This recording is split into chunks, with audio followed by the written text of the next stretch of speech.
was really excited to talk benefits realization management. It's one of the things we get asked about most often in our day-to-day role. So for those of you who don't know me, I'm Louise Gardner. I'm the founder and managing director of Pledge Consulting, and we're really specialist in all things PMO, which of course includes benefits. Many of you I know, some of you I haven't met before. Again, some of you I think will probably know Craig Wilkins. Craig is our resident benefits guru. So not to build you up too much, Craig, but Craig's been working with us for just over 12 months, helping our clients with benefits. But Craig and I have known each other for a number of years, and yeah, he's really the man I go to when I have any questions or challenges around benefits. And the other face on the screen there is Peter Major, who you might see, and Pete's our principal consultant, also helping our clients in the benefits space, amongst many others. So the format of this conversation today really is, I thought Craig and I would do a little bit of a Q&A, just around some of the most questions that we get. So we'll do some Q&A, and then for the last probably 10-15 minutes of the session, we'll open up and take questions from the floor. All right, so you ready to go, Craig? So we'll start off with question number 1. So what are the most common requests you get when you're working with our clients and they need help with benefits or benefits realization, any part of the process? What are the common requests that you get? Well, it's a great question. Ordinarily, we get called in to initiate an assignment because the organizations we work with are being required under some sort of regulation or contractual requirement to be able to evidence benefits realization post-project or program. And they realize in signing of the contract with the vendor or in promising to a business case, when they get a certain way through the project or program, they realize they don't have the skills nor the necessary know-how to actually do benefits realization. They talk about it and they can give it some lip service, but very seldom do they genuinely know how to do it, nor have the tools, nor the resources to do it. So that's essentially why we get called in. Another angle is, and due to the scarce resources available, so from a portfolio perspective, we very often get called in by the finance people to say, hey, how do we truly prioritize our future work and existing work by using this magical thing called return on investment? And we go, well, let's show you these the tools that we have in play to start to articulate and quantify your expected value, i.e. benefits, pitted against the risks, which is a really helpful tool, which blows me away because this is essentially what the portfolio officer is supposed to be doing anyway. However, quite often they still don't have the concepts to do benefits management properly. Does that answer your question? Yeah, when I take myself off mute. Yeah, first one of the day. Yeah, it does very well, thank you. But it also gives me a follow-on thought. So you're brought in by the portfolio office or the finance team, and you start to work with them in a general sense. What kind of understanding about benefits and the benefits process do you usually find when you start that piece of work? Very little. There is more often than not, as I think I've already mentioned, there's more often than not a conversation and an understanding that benefits need to be in play. But very seldom is there a genuine understanding of what this means. Very often, and when I say very often, I'd say almost always, the conversation steers down the path of, but hang on, benefits start at the end of the program or project, right? And this is where you try not to smoke. And you go, well, no, that's when you start the activities to realize the benefits. However, where's your benefits realization plan? How is this aligned to your business case? How are your benefits aligned to strategy, et cetera, et cetera? And this is the point when the understanding, the lights start to sort of glimmer and start to go on, but the understanding is very low of this form of benefits in my experience. Yeah, thanks. One of the things I know I'm asked about an awful lot, and we've talked about, a number of times over the years, is benefits realization management frameworks. Can you share with us what your view is on frameworks? Do you have a particular framework that you like, or one that you think's better than the others? Great question. Any framework's better than no framework, right? Look, I've seen a number of ad hoc benefits frameworks that are thrown together by some organizations. My personal preference, and this is going to sound like a bit of a cop-out, but my personal preference is the Transport for New South Wales benefits realisation framework and approach. When I say transport, though, they've borrowed it from the New South Wales government and they sort of tweaked it slightly. So therefore, the New South Wales government benefits realisation framework is an extremely useful tool as a base to start any framework, because it is very generic. It doesn't align to anything government as such. I have seen a couple in the private sector, but they're normally an Excel spreadsheet without any backing. So they've got some formulas built into some amazing spreadsheet. When you ask about the resilience of it and what it's aligned to and where is the guidance, etc., there isn't anything. Therefore, to answer your question, do we have anything that's bespoke? Well, yes. The framework that we currently use, Pledge, has taken the best number of different frameworks. The Victorian Treasury has a great one. I'm using the phone. Sorry, I've just muted it. So the framework that we use and the guidance and the tools that we use at Pledge are essentially using the government templates to start off with, and we tweak them to make them more pragmatic and more useful rather than just an overarching guide. So we've actually built in guidelines and how-to processes and tools, etc. So it's actually a really good pragmatic tool rather than just a guideline, which is what the New South Wales government framework actually is. It's just a guideline. I know that I've personally, when I've been working on benefits pieces with clients, I've used the Victorian government have a similar framework, the Queensland government do, and I think the Queensland government framework from memory is based on work done by the UK Cabinet Office. So there's a number of really good publicly available frameworks out there, but the key, as you say, is to not just rely on a piece of paper to tell you what to do. It's more, the intricacies and nuances of the organisation are more important than actually just a diagram. Absolutely. It's the same with, I'm going to allude to another guide, the Project Management Body of Knowledge. It's a wonderful guide. It's been around for ages. But if you try and run a project, you start at page 1 of the PMBOK, well, good luck. It's the same with a guide provided by one of the states, the government, New South Wales government, or as you say, Victoria, Queensland. They don't tell you how to, they just prescribe a recommendation rather than the actual how-to pragmatic nature of it. Yeah. So we're talking about different frameworks, and I guess it brings me to some thoughts around, possibly the most prevalent framework that we're all dealing with, or a lot of us are dealing with on a day-to-day basis now, and that's obviously agile methods and frameworks. Do you think the frameworks that you use and the principles that you use every day with clients, Craig, is just as applicable in an agile environment? What is this agile thing you speak of? Yes, absolutely. There's probably more so than you'd imagine, because with the standard waterfall methodology, the good old-fashioned waterfall, the benefits are expected to pop out and to start being realized at the end of the waterfall life cycle, which in larger projects could be 2, 3, 4 years away.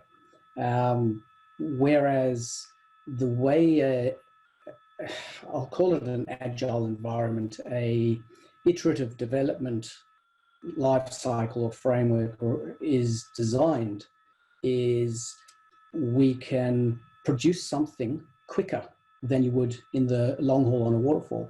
Therefore, those products that are being produced have a value. So as soon as you've finished a sprint or an iteration or whatever form of agile you're utilizing, you can look at the product that's been developed, you in consultation with the client there and then, and saying, well, is this useful to you? And therefore, what you're doing is you're bringing forward the ability to realize those benefits in a more succinct, practical manner than waiting until the end. What this does mean, though, is you've got to put a lot more effort in. So in the planning and in the business casing, you really need to be quite succinct as to what each release or sprint or development piece will be.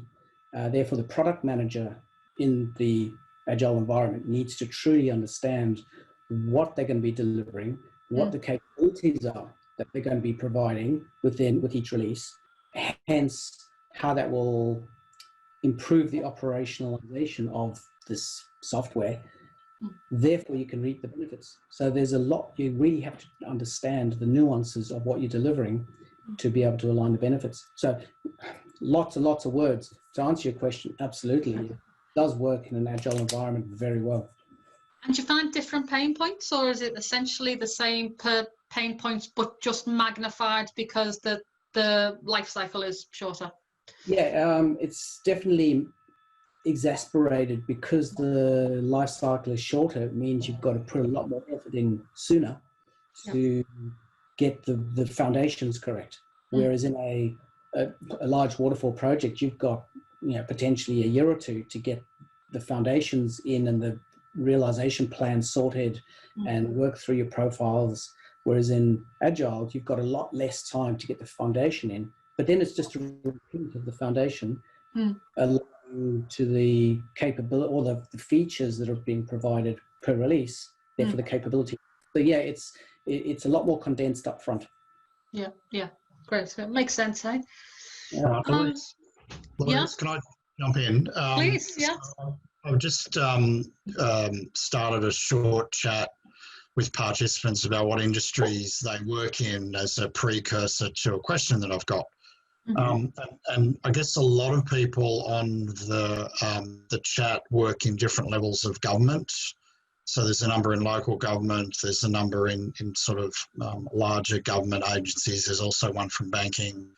We've got Vic Uni. So my question as it relates to benefits is obviously benefits are sometimes classified as hard and soft. Sometimes they can be different things depending on the industry and the focus. And, the example in my mind is in a not-for-profit.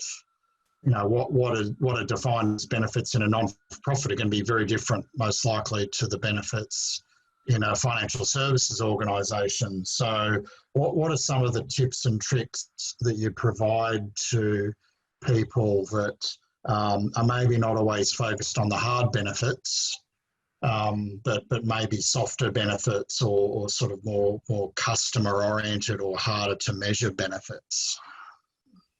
That's a great question, but it has a really simple answer.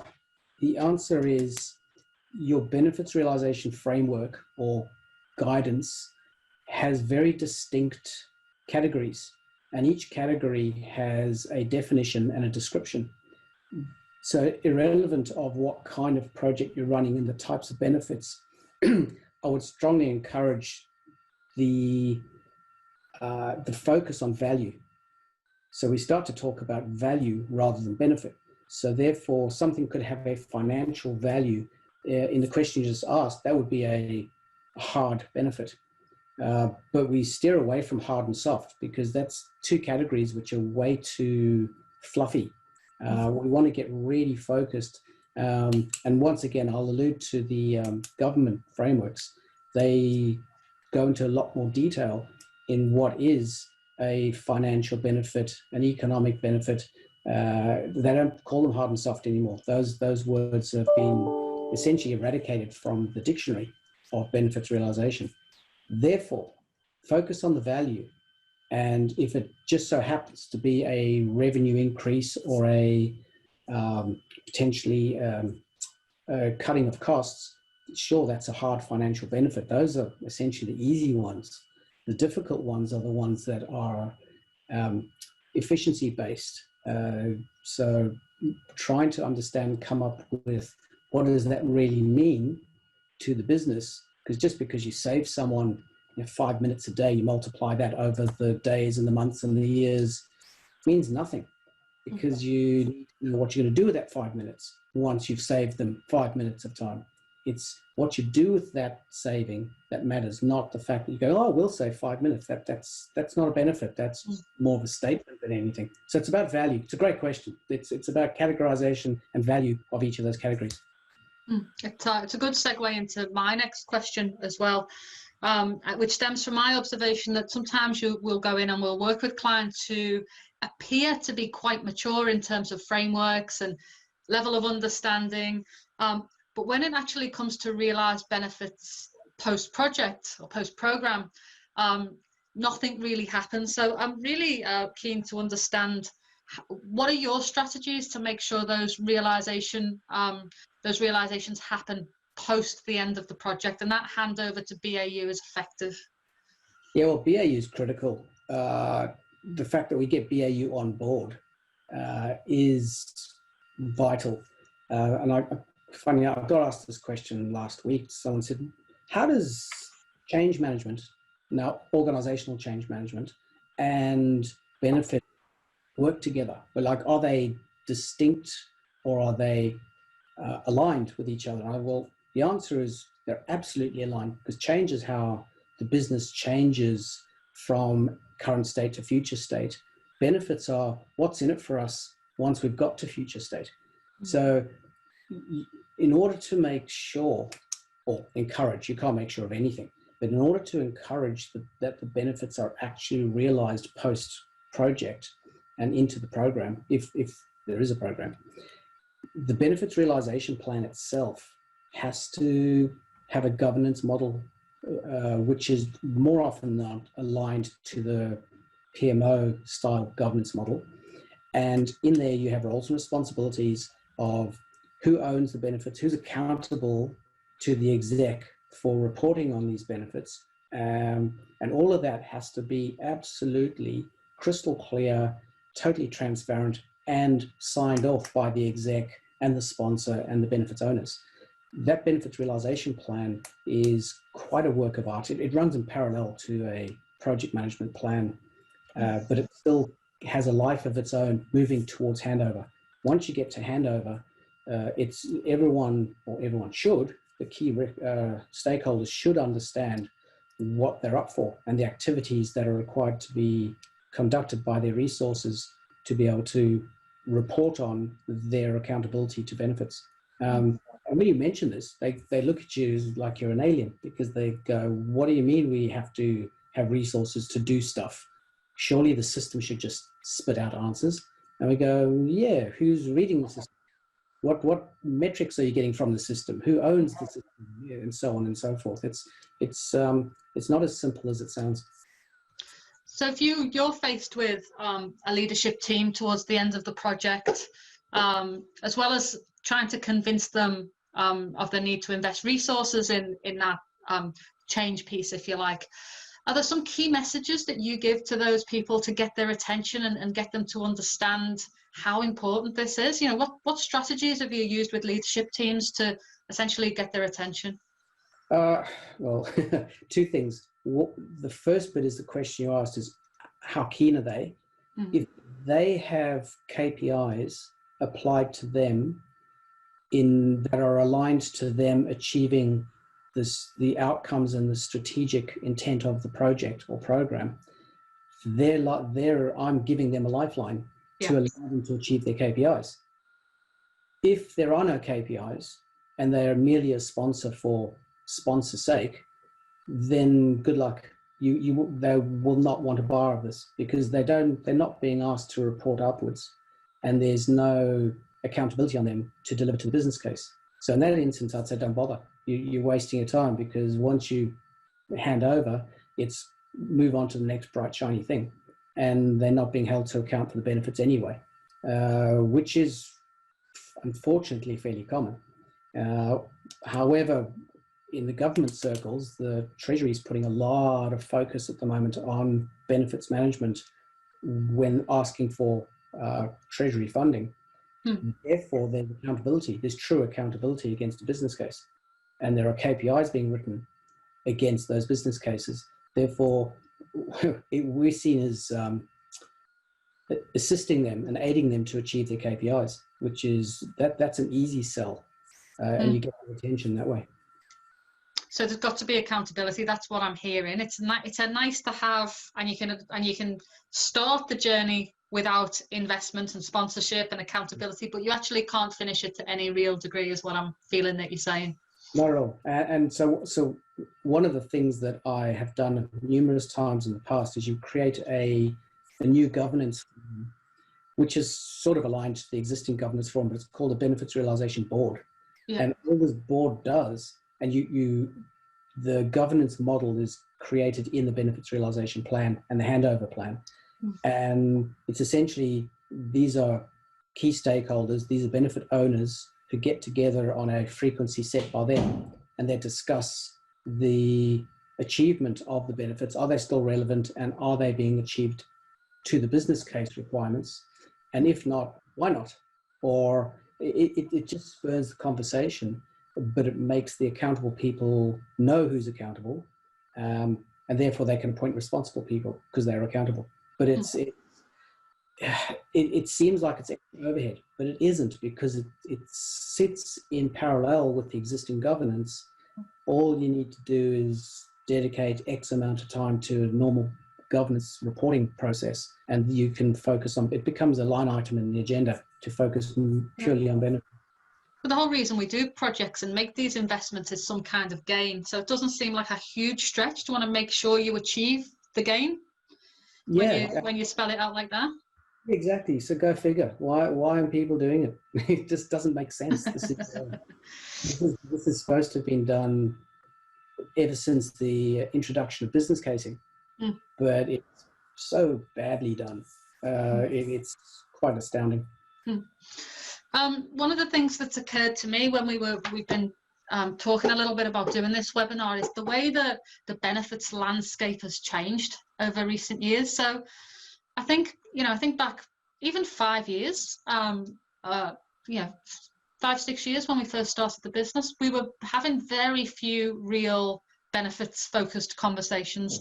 And with each passing month now, I seem to be having more conversations about benefits. What's your view on kind of that traction and the momentum? Is the landscape changing? What's the future? Well, I don't know the future. If I knew the future... I was going to ask you for the lotto numbers for Saturday, if you did a good job. 12, 17, 9. Now, I could talk about the recent history and the trajectory of benefits. I'll go back about 6 or 7 years ago now. I had this epiphany that project management is about the delivery, it's the triple constraints, all these wonderful things that everyone on this forum would absolutely know, love, or hate. But that wasn't true success. It was not success to the business, it was success of delivery. And I was getting so frustrated, because being a pragmatic program/project manager working in both disciplines, there was never this alignment or conversation about true value to the business of success. So I did as much research as I could. I found this bloke called Stephen Jenner. Some of you may have heard of him, who'd been making a lot of noise in the world of benefits back then. Contacted him, we had a few conversations, and I then set upon a journey of going to PMI meetings internationally, like literally in numerous countries around the world, talking to them about, hey, why does the PMBOK not talk about benefits? And the answer was, oh, but it's in the program management body. And I went, no, it's supposed to be project, at least understand it. And at that point, I realized that where project management was in the 90s, from a discipline and a upskilling and the tools and the practices and the sort of consistency of discipline, where project management was in the 90s is essentially where benefits is now. It's It's getting better than it was 4 or 5 years ago, again, mainly because of the government push for government money, for public money. However, we're on a swell. The swell hasn't even turned into a wave yet, in my opinion. I do believe that in 15 years from now, we'll be having the same conversation as you would about project management now. It's not about, are you doing project management, what's your methodology? It's how good is your methodology and can we tweak it? I believe the benefits will be there in about 15 years from now, if we keep on this trajectory that we're on. Yeah, right, interesting.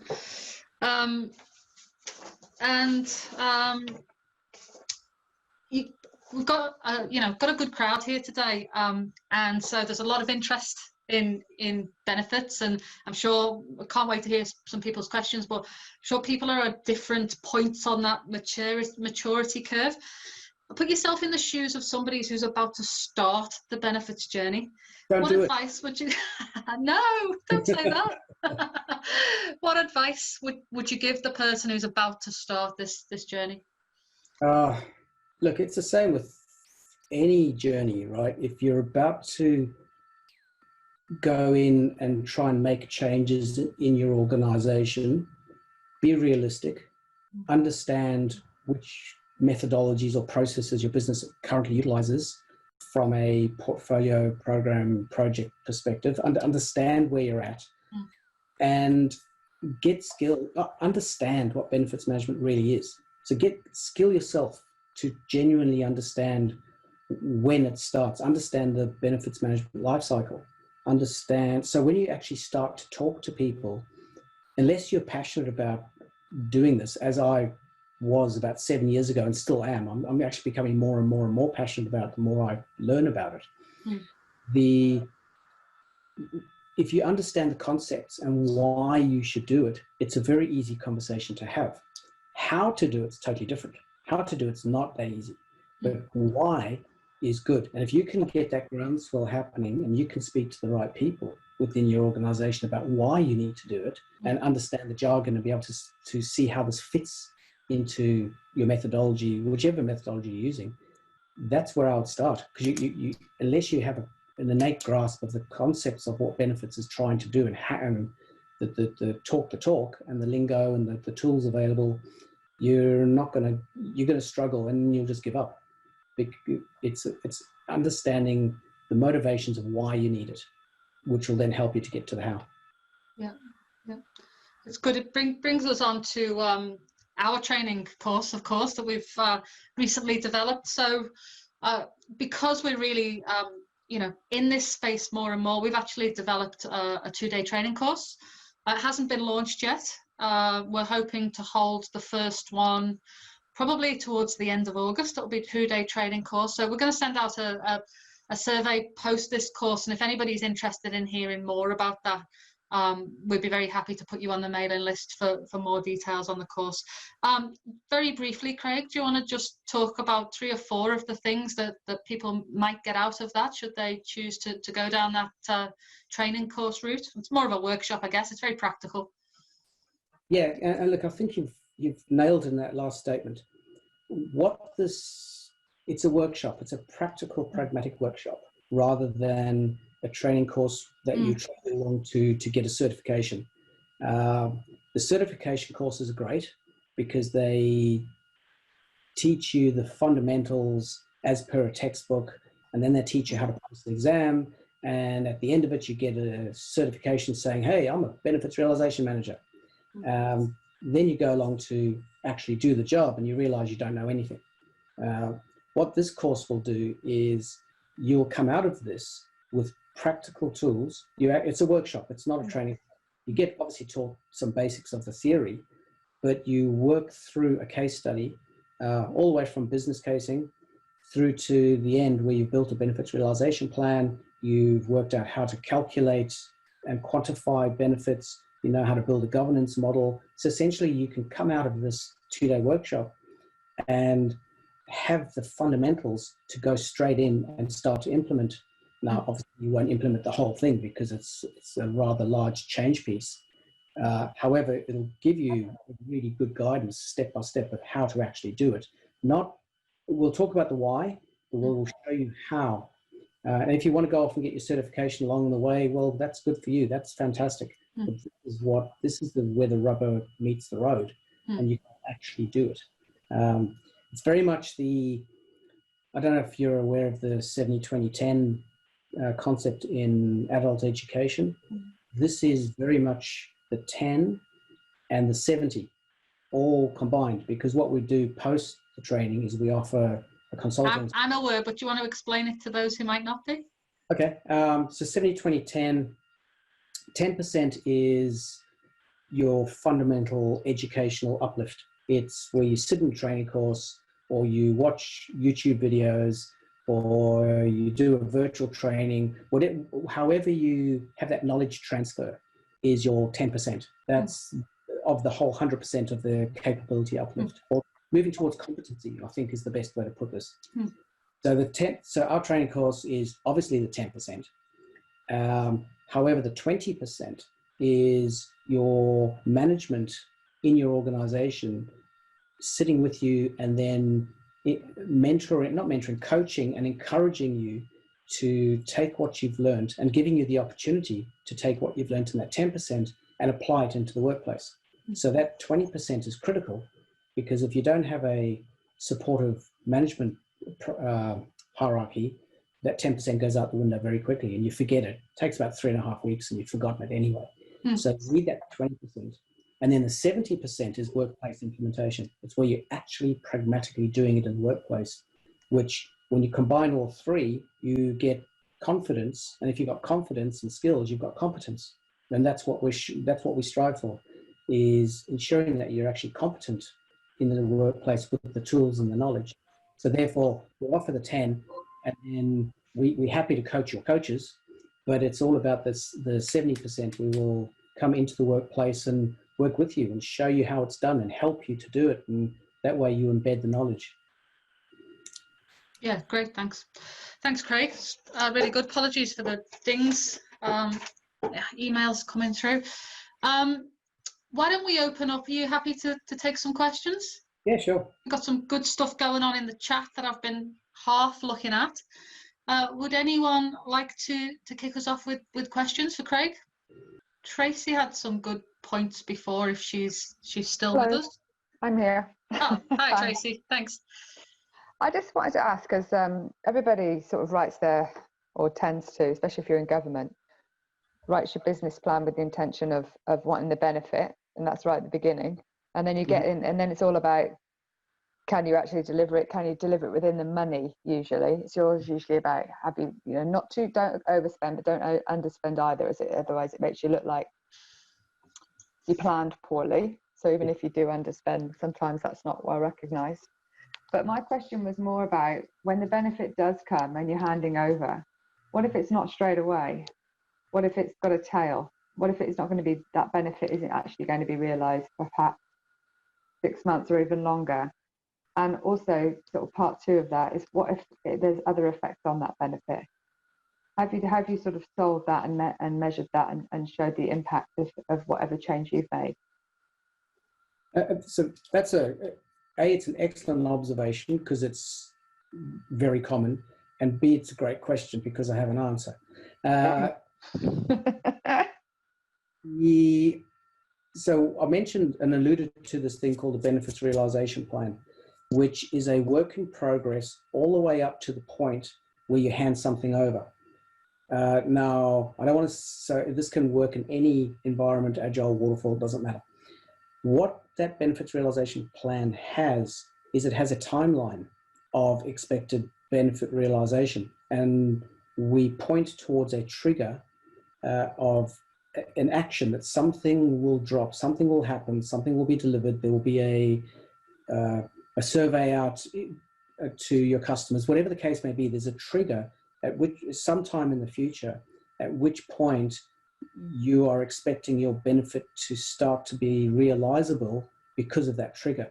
And you build this into a schedule. It's literally, it's like a Gantt chart. It's a timeline of benefits realization into the future.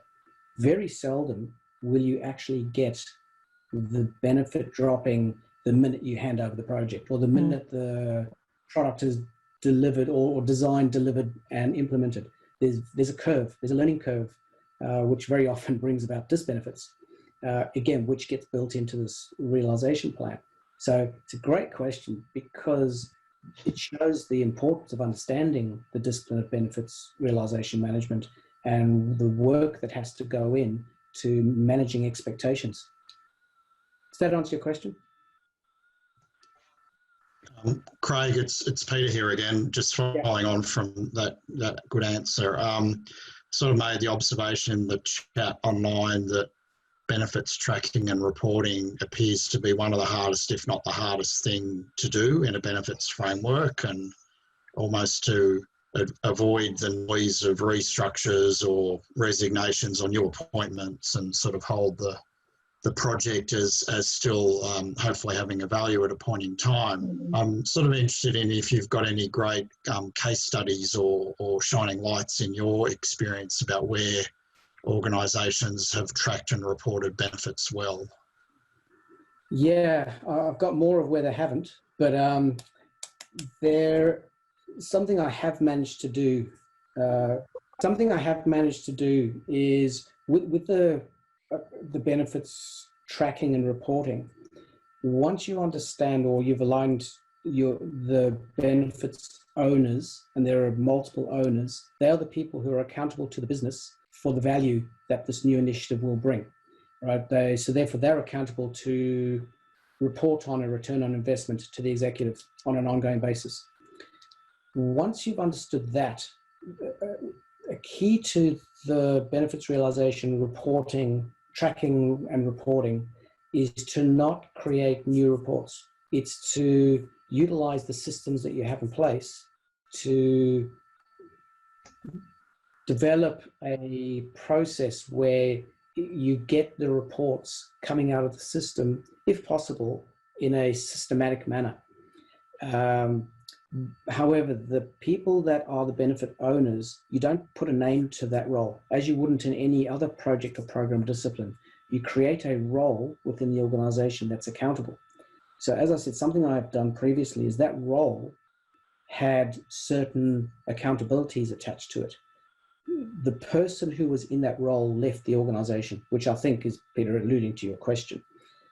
What we made sure of was the replacement person that came in to fill this role. It was crystal clear in the job description and the roles and responsibilities that they were accountable for measuring and tracking the benefits of XYZ program. And it was part of the roles and responsibilities and KPIs of the new role.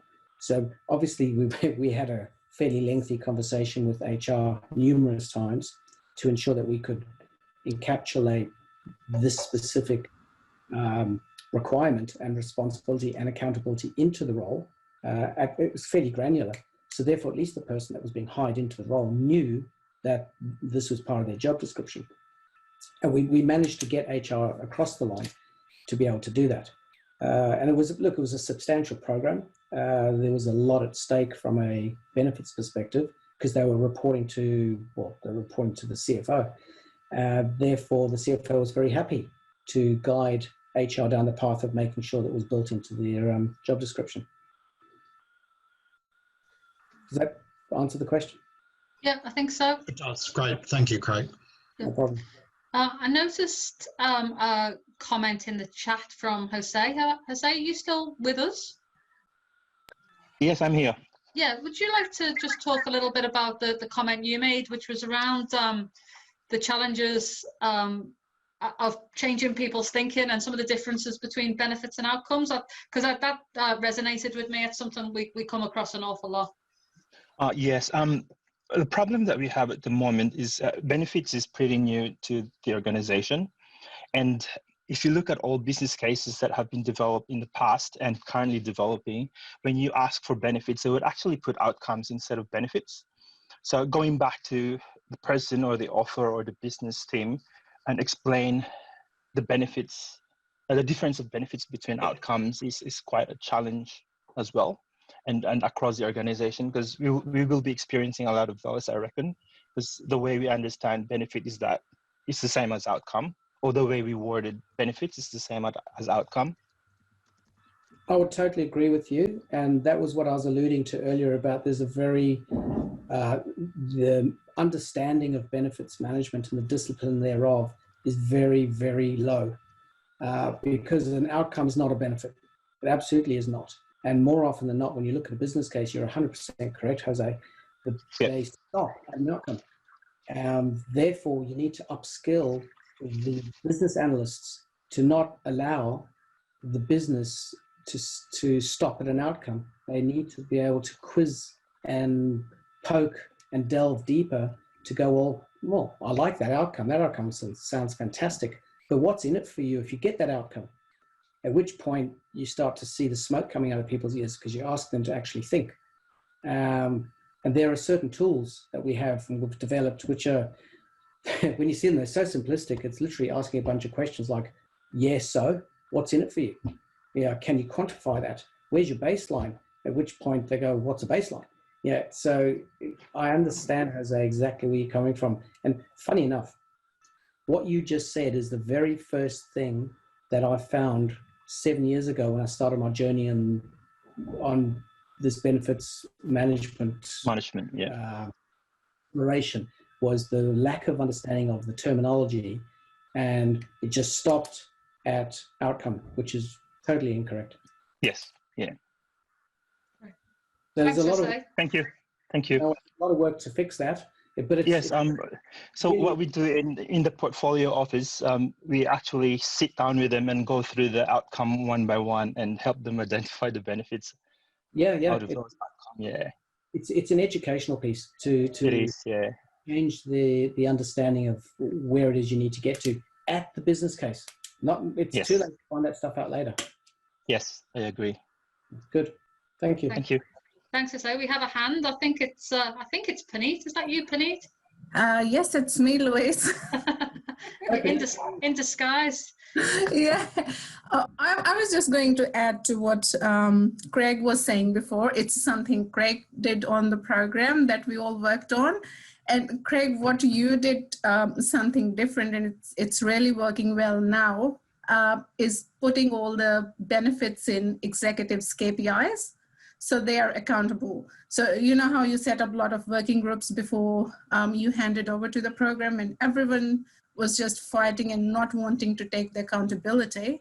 But because you built the framework in a way that they are not part of executive KPIs, people have actually got on with it, because every time they go to a executive meeting, they are answerable in front of their peers and they don't want to look silly at that level. So it's something you did, but it's working really well for Sydney Trains. I'm really happy to hear that, Puneet, because that was a very hard thing to do. It was indeed. And it's built into their adoption KPIs. So they get reported every 6 months. Yeah. Then again, I'm so happy to hear that, because it was hard to do, but we saw the vision and the long-term goal, and we pushed because we knew we had to get there. Yeah, very hard. It was indeed very hard, and I still have people coming to me sometimes. I have left the program, by the way, but I still get emails. Or do you have the framework that Craig put together? Did he email you before he left? Yeah, I still have the scars from that program. Yeah. Craig had a full head of hair at the beginning of that program. Yeah, it's moved down. Thanks, Puneet, and great feedback. Thank you. We've got time for a couple more questions. Has anybody got anything else they'd like, comments or questions? Craig, it's Darren here. I think what you've been talking about really resonates with me. We're early in rolling out our benefits realisation framework, management framework across the bank, and very similar challenges there as well. I think one of the big ones, which is about accountability and about that benefits owner, that key role from a governance perspective. And quite often, in fact, I think most of the time, I think that role resides within the business. So we can be really great from a delivery perspective, whether it be at a project, program or portfolio level, but it really hinges upon the accountability of the business. And I think what Puneet was just talking about was the executive KPIs is about putting that level of accountability in that business thing. So it's about that changing in that space that I think is really key to making it stick. I think is probably just an observation. Yeah, absolutely. Look, it also depends on the kind of value that you expect to obtain from your business case. having conversations with a number of the big four banks a couple of years ago, in essence, they looked at me rather quizzically when I said, but there's more to the value than money. And talking to a bank, they just go, is there? And we really struggled to get across the value of the softer benefits of the efficiency gains. All they cared about, like literally we were told to go away because no, we've got our financial benefits built in, we don't care about anything else, which I thought was really short-sighted. But that was a number of years ago. I do believe it's changed. Yeah, so we're building in sort of the value drivers and the metrics to support that, all of the customer experience and the NPSs and the other things there as well. But again, you have to build these metrics from the ground up. So yeah. 100%. And it's got ground up, i.e. pre-business case, leading into business case. Yep. Yeah, correct. Thank you. No worries. Any final comments or questions? I don't see anyone with a hand up. Pete, did you have anything that you wanted to add before we close the session? Oh, look, I guess just a conversation starter for Craig to elaborate on around other values of benefits frameworks in terms of also potentially pausing or killing projects that no longer have the required benefits profile or have a lower benefits profile than other initiatives in the portfolio. I guess just a general question for Craig about, your experience in that area, and have you seen organisations that have also been able to get to that level of maturity? Yes, again, great question, because I have a real answer to it. One of the first things I do now is I ask to see the packs, the reporting packs of a project or a program that is reporting success. And I add a question to that pack when reporting to the exec. And the question is, are we still on track to meet the benefits that we sought to achieve? Instead of talking about time, cost, scope as usual, and we then go to the change management tools. Now, this is not organizational change, this is change control. And we build benefits into the change management tools as well, so that when you put forward a change, you have to articulate your expectations of how the benefits, as per the business case, will be affected because of this change, not just time, cost, scope. So you start to bring it front and center. And the conversation around the benefits starts to then become a real discussion when talking about postponing a project, killing a project, pumping in revenue to to bring forward the timeline to get the benefit earlier, etc. It actually becomes currency. And unless you've done a well thought out, well articulated benefits realization plan, or at least business case with the benefits in it, you can't have those conversations because we get into delivery mode. And when you're in delivery mode, it becomes triple constraints. And we forget about the benefit, or we don't even forget about them, we just ignore them. So if you can make the benefits the first question, not the last question, then yeah, you're definitely on, you're starting to talk about prioritization, portfolios, etc. Yeah, excellent. Yeah, Thanks.